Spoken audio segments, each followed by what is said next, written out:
please state your name and occupation, then state your question. I'm Sakina D'Souza, and I'm a Catholic. I believe Brother Yusuf was a Catholic before. I would like to ask him the simple question. He was brought up like a Catholic, but what made him change? Doesn't he believe that the Messiah is true, or did he ever feel that the Catholic religion, has not brought up any Messiah and the Bible is false? I would like to just know what that means, because he said he was a Catholic before and now he has become a Muslim. What made you change? What was that storyline before? Doesn't he believe that there is a Messiah, or the Messiah had come, saved us, died on the cross? Thank you very much for a good question. I hate to disappoint you, but I wasn't a Catholic. But I was with a Catholic priest the night that he accepted Islam. And I asked him these questions you asked me. Because after all, I was still a Christian, a preacher in Christianity, and I wanted to know why my best friend, a Catholic priest, had converted. That's a pretty weird thing. A Catholic priest is not like a regular preacher in the Protestant religion. A Catholic priest has given up everything. He's given up his life to be a Catholic priest. When he enters into this realm, he's basically given away everything. He can't have a wife. He can't have children. Obviously, no grandchildren. He has no home. He just lives in a rectory or wherever they give him a place to stay. And he's sent wherever they tell him to go, do whatever he's told to do, and that's it. And he cannot disobey the Pope, otherwise they can kick him out of the religion. And if they do, he's excommunicated and he goes to hell forever. So how would a person like this want to become one of those Muslim terrorists? That's what I wanted to know. He explained in a very few beautiful words something that I came to learn for myself. He said that he was sincerely in the Catholic religion because he believed in God. That he had studied, his degree was in theology, and a part of the teaching that they as priests have is to study Islam. Every priest is forced to study Islam. Now, you may not know that, but you can ask your priest and he'll confirm it. And when you study Islam, even when Islam is taught to you by somebody who hates Islam, as long as they don't corrupt it too far, you can still see the truth in Islam. A classical example happened to me just recently when I was in Saudi Arabia. A friend of mine, very old copy of one of the first Qurans ever translated to English by George Sale. George Sale hated Islam, he hated the Muslims, but when he translated the Quran to English, he was true to the text of the words. Although maybe not getting all the meaning, he certainly was true to the text of the words. I was shocked when I read it. Have you seen it? You know what I'm talking about? Amazing. And listen to this. George Bernard Shaw, for instance, is one of many, a long list of people who read this and realized the truth of Islam. When people see the truth of Islam, it can change them if they want to be guided. If they want the truth, it can change them.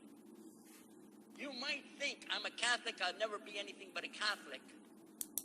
But I'm going to ask you a question, and I want you to be honest. This is not for you to, start a debate, but just be honest. Was Jesus a Catholic?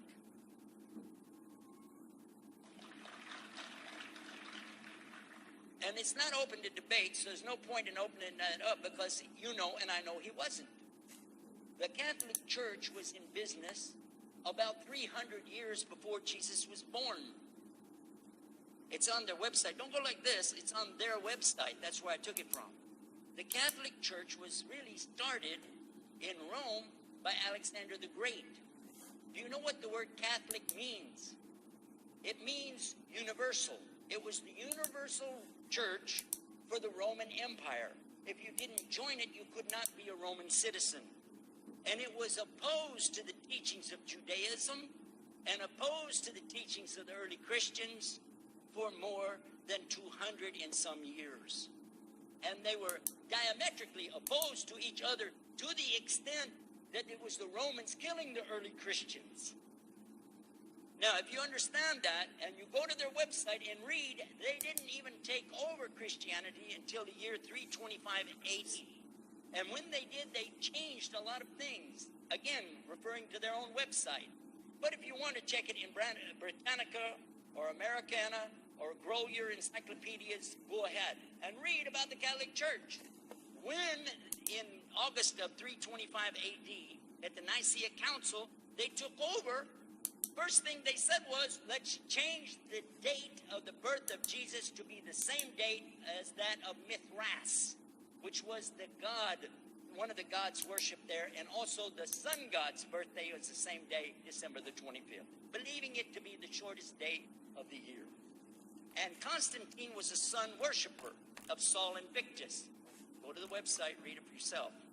There are a lot of points, but not the least of which, even today, if you go in any Catholic church, and I have, you'll see so many portraits and statues and idols and images throughout the whole place that for the one who's never experienced that, for a Muslim who knows about these images, he'll be like, whoa, whoa, what's this? The first time I walked in a Catholic church, I was about 10 years old. I was shocked.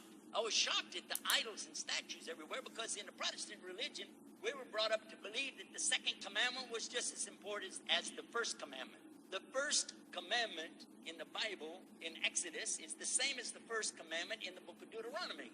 It says, I'm the Lord your God that brought you out of the land of Egypt in the house of bondage. You know no other God beside me. Beside me there's no other gods. Thou shalt not have any other gods beside me. How many in this room agree with that commandment? Raise your hand.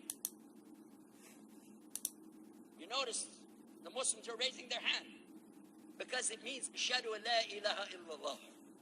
That's the first commandment for us as well. The second commandment you have clearly says, thou shalt not make any idol, any graven image of anything that creeps upon the earth, swims in the sea beneath, or flies in the air above. And I was sitting in a church one time, sitting there in the morning service, watching, the preacher talking. And, they go on and on and on. And sometimes you lose your train of thought. I was looking. Whoa! On the front of the podium, there was a fish. A fish. For the symbol, make you fishers of men. They had a fish. I said, whoa. Then I looked up above his head at the big stained glass window, and it had a dove. And he had the olive branch in his mouth. The dove is flying, the bird, I said, whoa. And then I look over here, and there's a cross with a man hanging on it. And I said, wow, they didn't miss a single one. They got them all. Something walking on the earth, something swimming in the sea beneath, something flying in the air above. So look at these two things. Clearly, the first two of the 10 commandments, bang, bang, boom. Because if you said God is more than one, where did you get it from? When Jesus is talking to his own companions and they ask him, what's the greatest commandment? Mark 12:29. Clear. The greatest commandment is to know, O Israel, the Lord your God is one God. And you have to love him with all your heart and all your mind and all your strength. And this is no different from what Prophet Muhammad ﷺ was saying the same thing to his people. Same thing I mentioned in the lecture. This is certainly for us the same. So what you see is Muslims practicing the commandments, and you see people claiming the commandments but practicing something else. And I have seen more converts from the Catholic Church than any other of the many sects of Christianity, and especially from the nuns, priests, and even an archbishop.